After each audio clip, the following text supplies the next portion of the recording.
হাই everyone, আজি মই আহিছোঁ টিংখাঙৰ এখন বিয়ালৈ বুলি।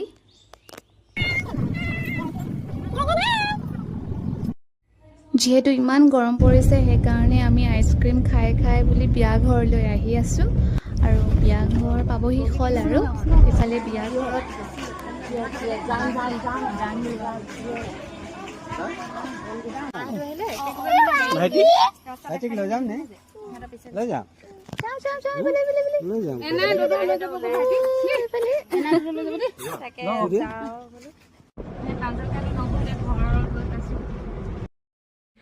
আৰু এইফালে আমি ঘৰ অহাৰ পথত ৰাস্তাৰ কাষতে বজাৰ বহি আছিল আৰু ময়ো এটা পামলখি খাই চাওঁ বুলি তাকে বাচি আছিলোঁ।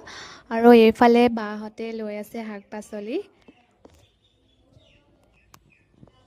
আৰু এতিয়া আমি খাই বৈ মেলি ঘৰ পালোহি আৰু আজিলৈ আহোঁ, বাই।